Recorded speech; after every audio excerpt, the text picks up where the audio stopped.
ஜனத்தை கூட்டுங்கள், சபையை பரிசுத்தப்படுத்துங்கள், முதியோரை சேருங்கள், பிள்ளைகளையும்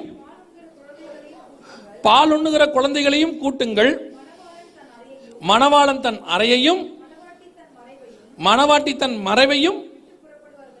தெளிவா இருக்கு பாருங்க. கர்த்தருடைய நாள் இன்னும் வரல.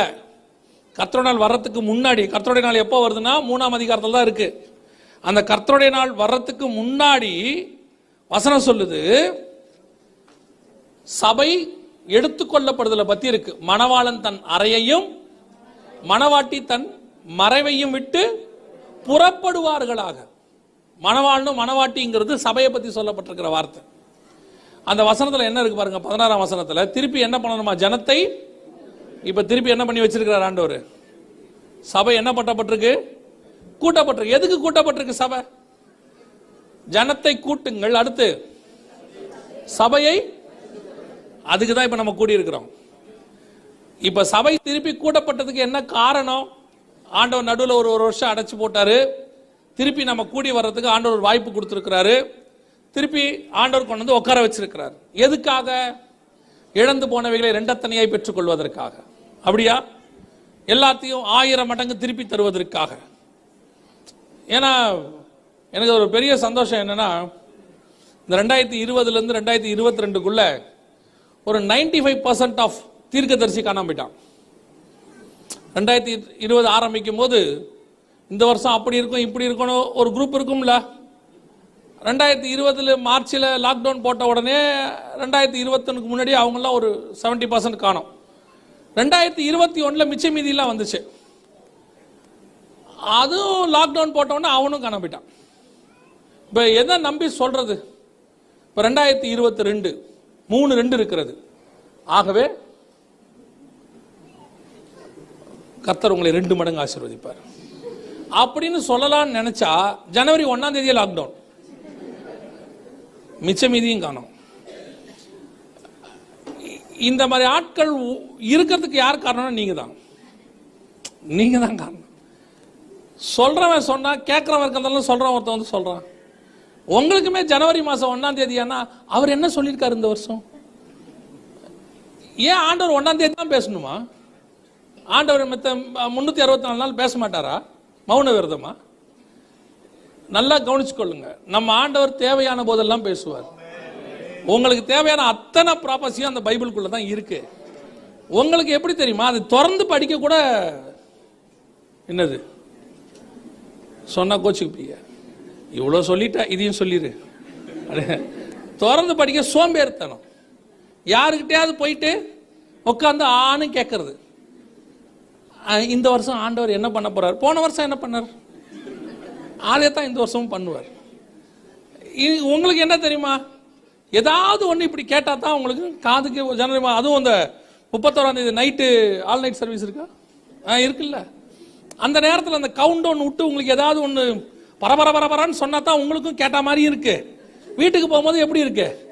திருப்தியா இருக்கிறது. இன்னும் ஒரு 3 நிமிடத்தில் அடுத்த வருஷத்துக்குள் நுழைய போகிறோம். வருகிறது இன்னும் 2 நிமிஷம் 1 நிமிஷம். உங்களுக்கும் அப்படியே அப்பா சேட்டலைட் 1B விட்டாச்சு கும்மன் மேல. ஏன் அப்படி இருக்கு? ஏனே தெரியல. அது என்ன ஜனவரி மாசம் 1ஆம் தேதி தான் ஆண்டவர். முதல்ல இன்னொன்று தெரிஞ்சுக்கோங்க, ஜனவரி 1 பைபிள் நம்பரே இல்லை. பைபிள் கேலண்டர் படி ஜனவரி 1 கிடையாது. நான் சொல்றது புரியுதா? அது எதோ நமக்கு வச்சிருக்கோம். சரி, சந்தோஷம். 31ஆம் தேதி நைட் வாங்க. சும்மா தூங்குறதுக்கு பதிலாக என்ன செய்யலாம்? நைட் வந்து முடிச்சாவது இருக்கலாம். சில சர்ச்செல்லாம் காலைல 4 மணி வரைக்கும் நடக்குது. அன்னைக்கு ஃபுல்லா வீட்டில் தூங்குறான்.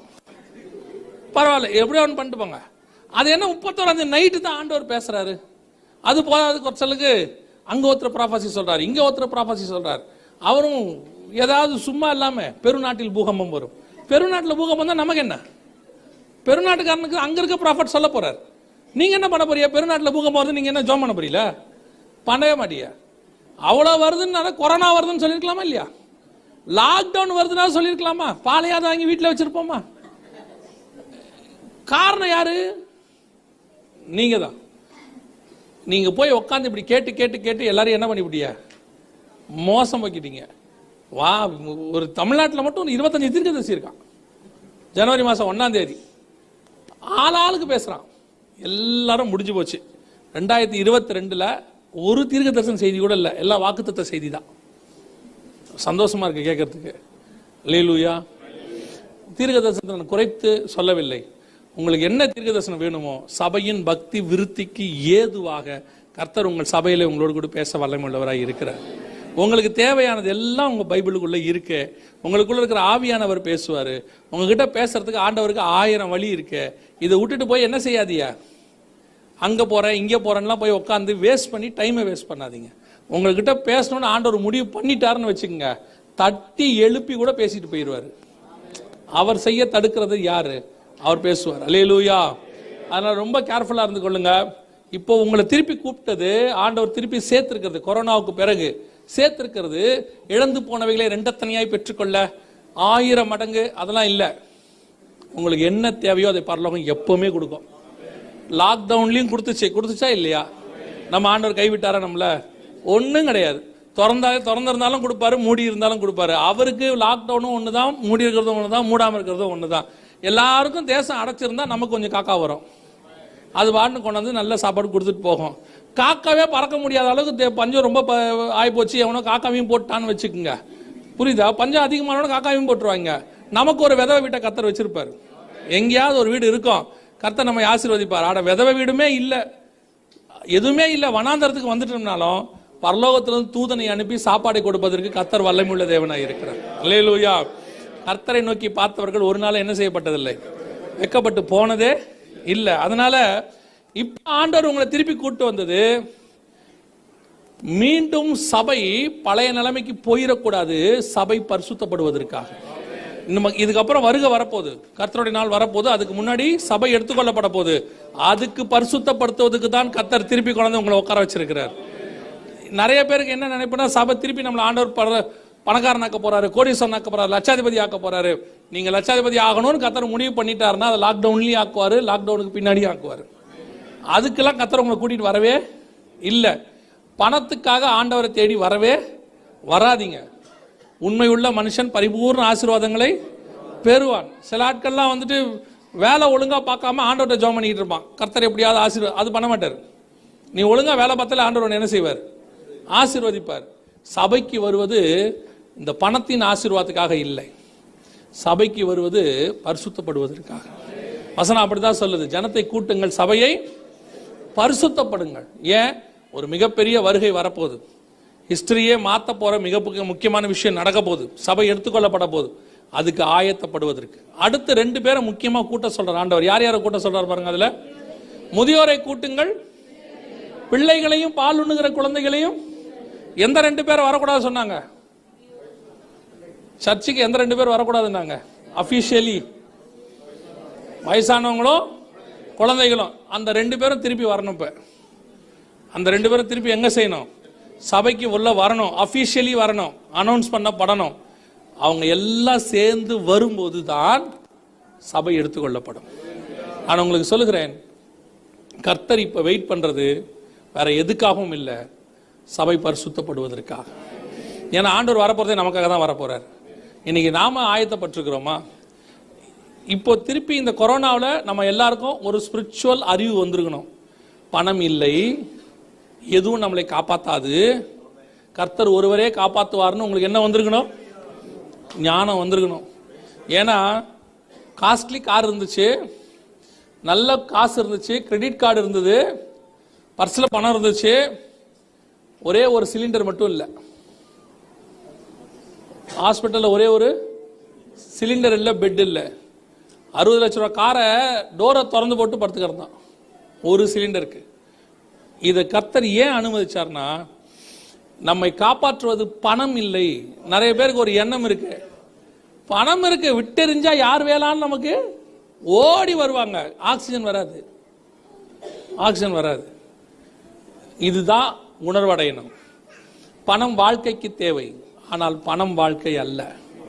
அது ஏதோ நம்மளை வாங்கறதுக்கு வச்சிருக்கார் ஆண்டவர், அதுக்கு தான் காசு கொடுத்துருக்கிறார். அதை தாண்டி கர்த்தர் நம்மை கொண்டு வந்திருக்கிறது இப்போ பரிசுத்தப்படுவதற்கு. ஒரு உணர்வு வந்திருக்கணும், நம்ம எல்லாருக்கும் ஒரு உணர்வு வந்திருக்கணும். இனி பணம் என்னை காப்பாற்றாது, கர்த்தர் தான் என்னை காப்பாற்றுவாருங்கிற உணர்வு வந்திருக்கணும். அதுக்கு தான் கர்த்தர் திருப்பி கொண்டாந்துருக்கிறார் இப்ப சபையை பரிசுத்தப்படுத்துறதுக்கு. அடுத்து கடைசி அந்த வசனம் சொல்லுது, மணவாளன் தன் அறையையும், அறைனா என்ன தெரியுமா, பிதாவின் வலது பார்சனம் இருக்கு இல்லையா, அதுக்கு வசனம் சொல்லுது ஃபாதர்ஸ் சாம்பர்னு இருக்கு. அவர் உங்களுடைய சத்துருக்களை பாதபடியாக்கி போடும் வரைக்கும் என்னுடைய வலது பார்சத்தில் உட்காரும்னு சொல்றாரு இல்லையா. He sat on his father's chamber. அவருடைய அறையிலிருந்து அவர் புறப்பட்டு வரப்போகிறார்.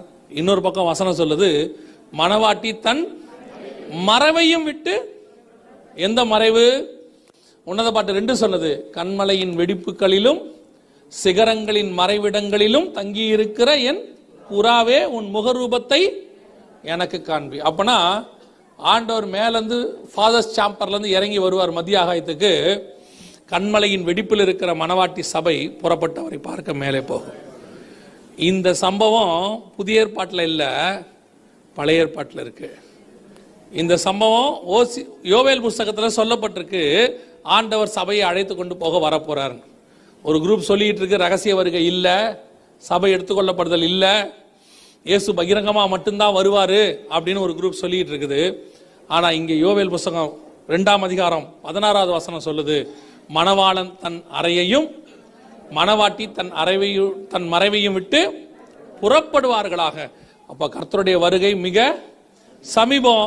ரகசிய வருகை உண்டு, சபை எடுத்துக்கொள்ளப்படுதல் உண்டு.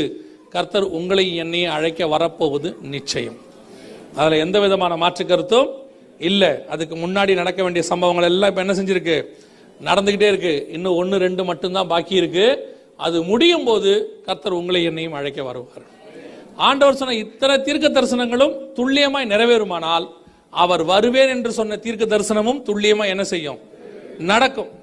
ஆனா கொஞ்சம் பேருக்கு என்ன அப்படின்னா, இதெல்லாம் ப்ரூஃபோட இருக்கு, கரெக்டா இருக்கு, அவர் வருவேன்னு சொல்றது எப்படி நாங்க நம்புறது அப்படின்னா, ஒருத்தர் சொன்னதுல 99 நடக்குதுன்னா 100வது கண்டிப்பா என்ன செய்யும், நடக்கும். அதை விசுவாசிக்கணும், அதை நம்பி நாம காத்திருக்கணும். அதை விட ரொம்ப முக்கியம், சபை பரிசுத்தப்படணும். பரிசுத்தம் இல்லாமல் தேவனை ஒருவனும் தரிசிக்க முடியாதுன்னு வசனம் சொல்லுது. அப்போ அவருடைய வருகையில் நீங்கள் நான் போகணும்னா, அவரை சந்திக்கணும்னா சபை பரிசுத்தப்படுவது அவசியம். எந்த பரிசுத்தப்படுறது, உலகம் இனி எனக்கு பாத்திரம் அல்ல. இருக்கிற வரைக்கும் நான் அந்த உலகத்தில் இருப்பேன். எனக்கு கொடுக்கப்பட்ட வேலையை, பொறுப்பை, ஊழியத்தை நான் கரெக்டாக செய்வேன். எனக்கு கொடுக்கப்பட்ட குடும்பத்துக்கு, நேரத்திற்கு, வேலைக்கு நான் உண்மையாக இருப்பேன். கர்த்தர் வரும்போது நான் அவரோடு கூட பறந்து போவேன். நான் இதெல்லாம் செய்யறதுனால அவரோட வருகையில் போறது இது என்ன செய்யக்கூடாது, தடுக்க கூடாது. நிறைய பேருடைய பிரச்சனை என்னன்னா, ஒன்று உலக வேலையில் போகும்போது 100% அதுலேயே என்ன பண்ணிடுறாங்க, கான்சென்ட்ரேட் பண்ணிடுறாங்க. வருகையை பற்றி என்ன பண்ணுறதில்ல, கான்சென்ட்ரேட் பண்ணுறதில்ல. கொஞ்சம் பேர் வருகையில் கான்சென்ட்ரேட் பண்ணுறேன்னு சொல்லிட்டு உலக வேலையை ஒழுங்காக செய்யறதில்ல. அவங்களுக்கு கொடுக்கப்பட்ட வேலையை சொல்கிறேன். ஊழியத்துக்கு வந்துட்டீங்கன்னா அது கதை வேற. உங்களுக்கு ஒரு வேலை கொடுக்கப்பட்டிருக்கா, அந்த வேலைக்கு நீங்கள் எப்படி இருக்கணும், நீங்கள் இருக்கிற வரைக்கும் அந்த வேலைக்கு உண்மையாக இருக்கணும். அங்கே உட்காந்து சில ஆட்கள் வந்து ஜாம் பண்ணிட்டு இருப்பான் வேலை நேரத்தில். யாராவது அந்த நேரத்தில் வருவாங்க, பிசாசு மாதிரி வந்து நிற்கிது அப்படிமா. நீ ஒர்க்கிங் ஹவர்ஸில் பைபிள் படிக்கிறதே தப்பு. ஃப்ரீயாக இருந்தால் படிக்கலாம், ஒன்றும் தப்பு இல்லை. ஒர்க்கிங் ஹவர்ஸில் உட்காந்து என்ன பண்ணிட்டு இருக்கிறது, வேலை பார்க்காம ஜோம் பண்ணிட்டு பைபிள் வாசிக்கிறது. கேட்டால் சொல்கிறது, அந்த நேரத்தில் செய்ய வேண்டிய வேலை வந்துச்சுன்னா யாராவது வேலை சொன்னால் பிசாசு மாதிரி வந்து தடுக்கிறாங்களாம். இல்லை, கொடுக்கப்பட்ட வேலைக்கு நீங்கள் என்ன செய்யணும், உண்மையாக இருக்கணும். கொடுக்கப்பட்ட பணத்துக்கு, கொடுக்கப்பட்ட நேரத்திற்கு, கொடுக்கப்பட்ட குடும்பத்திற்கு ஆண்டவர் உங்களுக்கு எதெல்லாம் கொடுத்தாரோ அதுக்கு நீங்கள் என்ன செய்யணும், உண்மையாக இருக்கணும். அதில் பரிசுத்தமாக இருக்கணும், அதில் நிரூபிக்கணும். அதை நிரூபிக்கும் போது கர்த்தருடைய வருகையில் பிரவேசிப்பது எளிது. அல்லேலூயா. வெகு சீக்கிரத்தில் நம்முடைய ஆண்டவர் வரப்போகிறார். கர்த்தர் சொன்னபடியே எல்லா தீர்க்க தரிசனங்களும் நிறைவேறி கொண்டிருக்கிறது. இனி காலம் கண்டிப்பாக செல்லாது.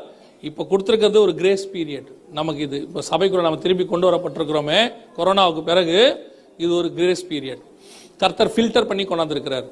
எதுக்காக, அவருடைய வருகைக்கு ஆயத்தப்படுத்துவதற்காக. ஒரு கூட்டம் நிர்விசானமாக போயிருச்சு கொரோனாக்கு பிறகு. நிறைய பாஸ்டர் சொல்கிறாங்க, நிறைய பேர் சபைக்கு வராமையே என்ன செஞ்சிட்டாங்களாம், போயிட்டாங்க. உண்மை. ஏன்னா அதெல்லாம் கலை, சபைக்குள்ள இருந்த கலை. நல்ல கோதுமை மணியெல்லாம் கர்த்தர் வேறு பிரித்து கொண்டாந்துட்டார் திருப்பி. அல்லேலூயா. இதை இன்னும் பரிசுத்தப்படுத்தி கர்த்தர் தம்மோடு கூட வைத்துக் கொள்வார்.